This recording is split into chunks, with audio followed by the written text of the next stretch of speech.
እንዴት አደርክ ጓዴ? ምንም እኮ ለአንድ ሳምንት እድሜን አራዝምልሃለሁ ይላል ቅዱስ። ኪራ አሁን ላይ ተስፋ በመቁረጥ ራሱን በመጠጥ ሱስ እየደበቀ ይገኛል። እንዲሁም በወጣም በመሸም ቁጥር እየሰከረ ወደ ቤቱ መግባት ይዟል። ናሆም ካሁን በኋላ የኪራ ነገር በቃኝ፣ ስልችት ብሎኛል፣ የቱርክ ድራማኔ ሆነብኝ እያለ ነው። ምናልባት ናሆም ኪራ በዚህ ጉዳይ ከቀጠለ ጓደኝነታቸው ምን ደረጃ ይደርሳል? ጽናት ከቤት ቁጭ ብላ ኪራዬ የት ሄድክ? ምን ነው አሁን ለክብሮም እንዳልደውል ክብሮም ራሱ ከቤት የለም፣ ለናሆም እንዳልደውል ናሆምም ከቤቱ ነው። በዚህ ሌሊት አሁን እንዴት ብዬ ልፈልግ?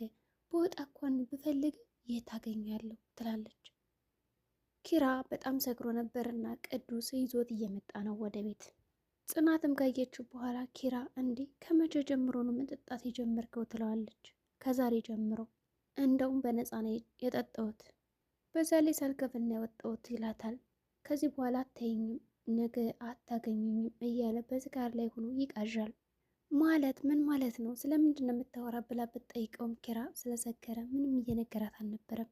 በቃ ነገ እናወራለን ግባ ትለዋለች። አሁን ሂጂና ግቢና ተኝ ይላታል። ጽናትም እሺ ብላ እንደምንም አድርጋ ለባብሳ ሳሎን ላይ እንዲተኛ አደረገችው። ክብሮም እና ሰኑ በሌላ በኩል ተኝተዋል። ሳሎን ላይ ነበሩና ድንገት ሰኑ ነቃችና አንዴ ብላ ትጮኻለች። አንተ ምን ያለችው ከተኛበት ነው ከው ያደረገችው። ምንድነው ከዚህ ምን ትሰራለህ? ማታ እኮ ትንሽ ትኩሳት ነበረብሽና ትችሽ ለመሄድ ደግሞ ከበደኝ። ተሸክመኝ ብትሄድ ነበር የሚከብድህ። እንዴ ግን አንቺ ሰው ጤነኛ ነሽ? አንቺ ልጅ አሁን በቃ ሄድ ነው የምትይ? ሰኑ ከቤቷ እንዲወጣላት ሄድ እያለችው ነው። ሄድ ባትይኝም እሄዳለሁ፣ ግን የሳይኮሎጂ ምክር ሳያስፈልግሽ አይቀርም። ኧረ ሌላ ከዝራስ ልደገፍ እንዴ? ለማንኛውም ማታ ማታ ብቻሽ ነው እንዴ የምታወሪው? ማ እኔ? አዎ እህቴ እያልሽ ነበር። ተሳስተ ነው። በሉጥ አሁን ሂድ ከቤቴ። እሺ ብሎም ወጣ። ኪብሮም ከመውጣቱ በፊት ማታ የሰራሁልሽ ምግብ አለብኝ ይላታል። አመሰግናለሁ ትለዋለች። እሺ እኮ ሰረቴ ብሎም ወጣ። ሁለተኛ እንዳመጣለችው ጽናትና ኪራ ቁጭ ብላ ነበርና ሳሎን ላይ በሰሰተ እያየችው እንዴ ምን ሆነሽ ነው ይላታል። ኪራም ከነቀ በኋላ አንተ ራሱ ምን ሆነ ነው? ማታ እኮ ነገ አታየኝም ስትል ነበር። ማታ ሰክሬ የተናገርኩሽ እንዴ? አረሱስ ምንም ያልከው ነገር የለም? ተመስገን ይላል ኪራም። እሺ ታዲያ ስልኬስ ብሎም ይርበተበታል። ስልክ ማታ ስትመጣም አልነበረም። ድግስ እኮ ሄጄ ነበረ ለዛ ነው የሰከርኩት ይላታል። ናሆም የሌለበት ድግስ እንዴ? አዎ ስልኩ ከጠፋ በኋላ እንዴ ሸወደ ብሎ ግራ ይጋባል። ጽናትም በሰላም ነው ትለዋለች። ዝም ብሎ ይወጣል። ሴቶች ተሰባስበው ነበርና ጽናት ስለተፈጠረው ነገር ለምሩና ለሰኑ እያወራቻቸው ነው። ኪራ እኮ ሰክሮ መጣ፣ ከስንት ጊዜ በኋላ ትቶት የነበረውን እኮ መልሶ መጠጣቱን ይዟል ትላለች። ሰኑና ምሩም እባክሽ ተረጋጊው፣ ያው የእናቱ ሞት ነውና እንደዛ አደረገው ተረጂው እያሏት ነው።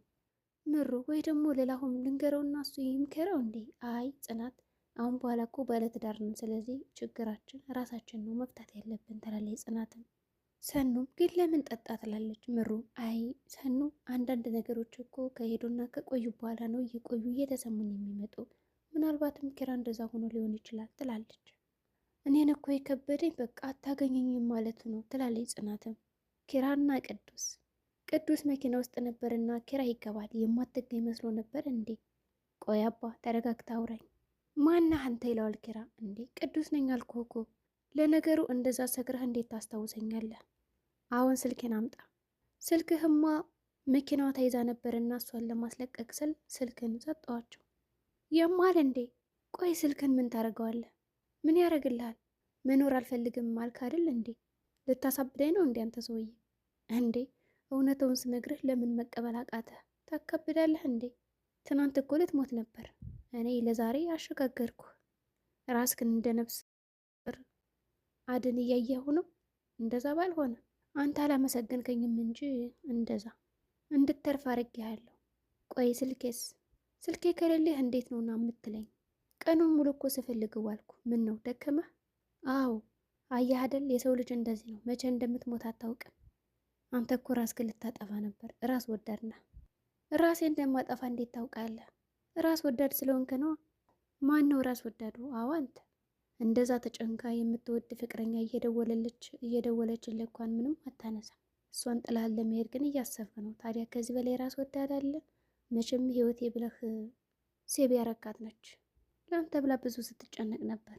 እሷ መሆን አለባት። በላውን የሆነ ቦታ ይዤ ልሂድ። ሰኑ ከቤቷ ናትና በር ይንኳኳል። ኪብሮም መጣ። ደህና ነሽ እንዴት አድረሽ ብሎ ዘው ብሎ ይገባና ቤቱም አልተጸዳም ይላል። ከዚህ ምን ታደርጋለህ? ላይሽ መጣው። ደግሞ ጽናት መኩሪያማ እንደሆነ ነግረኛለች። ማለት ስላንቺ ማወቅ አልፈልግም አላልክም? አዎ ብዬሻለሁ፣ ግን ደግሞ ትናደጃለች። ስለዚህ እንደዛ ይቀለኛል። እኔ የምልህ አራበህም? አሁን በለው አፈር ብላ ትላለ። የሰኑ ምን ነው? ምን አልሽኝ? ምንም ልታቀርቢልኝ ነበር? ኧረ እኔማ በምን አቅሜ የሰራሁትን በኮሰረቷ ነዋ። ጀመረህ ደግሞ። ለማንኛውም እናቴ ስለ ሴት ልጅ ክብር አስተምራኛለች። አስጠንቅቃ ያሳደገች ነች። እወጣለሁ ብሎም ወጣ። እንዴት አድርጌ እንደማስወጣ አውቃለሁ ትላለች።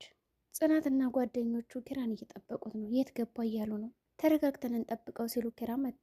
ሰክሯል። ቅዱስ አመጣውና ማነህ አሉት ገና ከማየታቸው። ኪራ ምን እየተካሄደ ነው ይላል ናሆም። ኪራን ወደ ክፍሉ ካስገባ በኋላ ሁላቸውም እየጠየቁን ነበርና እኔ ማለት ቅዱስ እባላለሁ። ስለ ኪራ የማውራችሁና የምነግራችሁ ነገር አለኝ። የኪራ ጓደኛ እንደሆንክ ናሆም አውቃለሁ። እንደማትለያዩ ከሞላ ጎደል ኪራ ነግሮኛል።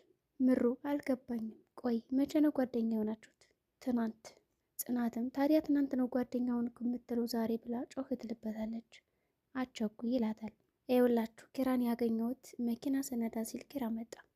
ወደ ውስጥ ካስገባው በኋላ ጽናትም ወደ ኪችን ሄደች። ቆይ ኪራ ምን አጋጠመው እያለች ነው። ጸሎትም እያረገች ነው። ሀዘንማ ሁለተኛ እንዲገጥመው አልፈልግም። ጸሎት እያደረገች እያለ ቅዱስ ይመጣል ወደ ኪችን። ድንገት ዘወር ስትል ታየውና ድንግጥ ትላለች። እንዴ እንዴት መጣ? በመኪናዬ ነው። ስለ መኪና ማንም አልጠየቀም። በሩን ማን ከፈተልህ ነው ጥያቄው። ኪራ እኮ ምንም የሚደብቀኝ ነገር የለም ከአንድ ነገር ውጭ። እሱ ምንድን ነው? አንቺ ፍቅር። ቁልፉን ያው ማታ ረስቶ ስለነበረ ከፍቼ ገባሁ። ስለ ፍቅሩ አውቃለሁ። ምስክርም አያስፈልገንም። ቅዱስ በጣም ትክ ብሎ እያያት ነበርና ለምንድን ነው የምታይኝ ትለዋለች። ህይወት እንዴት አድርጋ እንዳስተማረችሽ ነው ይላታል። እኔ እኮ ሌላ ነገር ነው ያየሁት።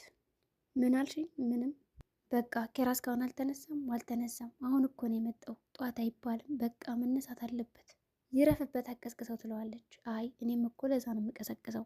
ሰክሮ መጥቶ እንዴት መተኛትና መነሳት እንዳለበት ማወቅ አለበት። ወይስ ደግሞ ቀኑን ሙሉ አርፎ ውሎ ከዛ ደግሞ ሄዶ ሊጠጣ ነው? እንደዛ መሆን የለበትም። ጠዋቱን ማየት አለበት ብሎ ለመቀስቀስ ይሄዳል። ሲጠጡ ማደር ምን አይነት ስሜት እንዳለው ማወቅ አለበት ኪራ። ወደ ክፍሉ ከገባ በኋላ ይዋል። ጽናትም አይንሽን ግለጭ ትላለች። ገና በማለዳ ተስፋ የቆረጥከው ጓዴ እንዴት አደርክ? ምንም ቢሆን ለአንድ ሳምንት እድሜን ረዘም ማድረግልሃለሁ። አሁን ደስተኛ ነው የማደርግህ እንጂ መቼም እንደኔ በጸጥታ አልንጋ ራስክን እየገረፍክ እየተሰቃየህማ መኖር የለብህም። እንደዛም አልፈልግም እያለ በልቡ ያወራል። አውርቶ ከጨረሰ በኋላ ኪራ ብሎ ይቀሰቅሰዋል። ተወኝ ልተኛበት እያለ ነው ኪራ። እንቅልፍ ነኝ ተነስ ይለዋል። አይ እንቅልፍ ቀስ በቀስ እኮ ሞትን ነው የምናለማምደው ይላል ቅዱስ። ልተኛበት እንደምንም አድርጎ ቀሰቀሰው። ነገ እኮ የመኝታ ሰዓት አይደለም። ምን አርግ ነው የምትለኝ? ታውቃለህ ያሳስከውን ነገር ወይስ ረሳኸው?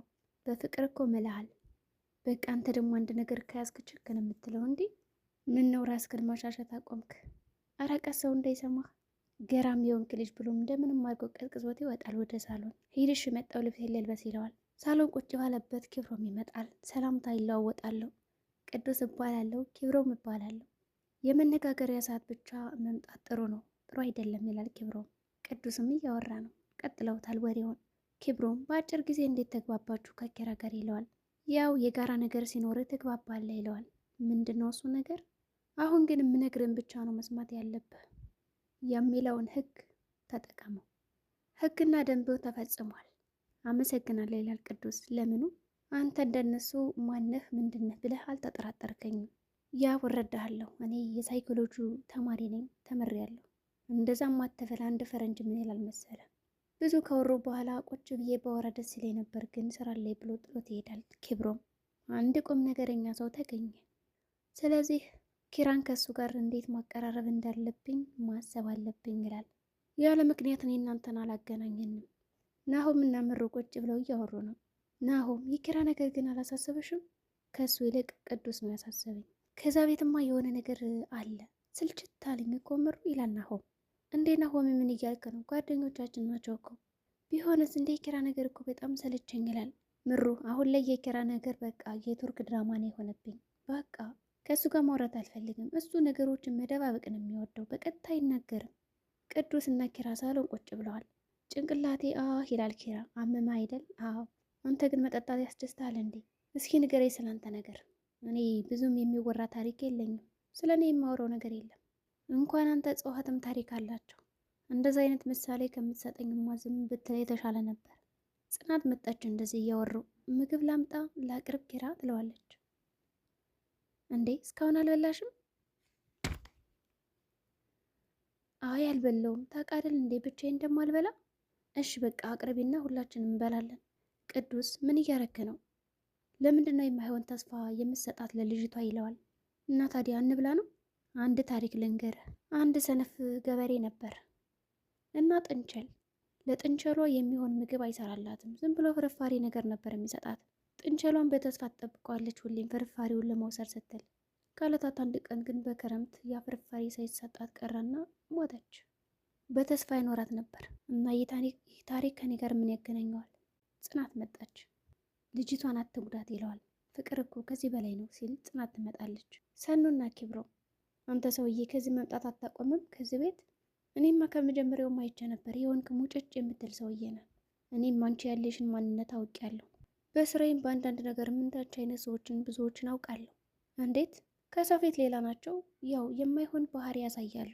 እኔ ግን እንደዛ አይደለሁም። አንቺን ከማይልቅ በዙሪያሽ ያሉትን ሰዎች አይቼ ብረዳ ይቀለኛል። ምሩና ጽናት የዋ ስለሆኑ የተቀበሉ እንጂ አስቸጋሪ ጸባይ ነው ያለኝ።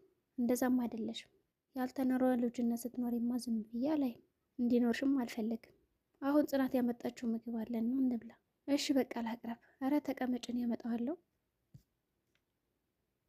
ደግሞ እንዳትሰበሪ። ህፃን መሰልኩ እንደ የምትሰበረው? ህፃን ባትሆኝማ ፍሪጁን ችቡን ላይ ያልሽ ስም አታወጭለትም ነበር። ድራማው በዚህ ነው የተቋጨው።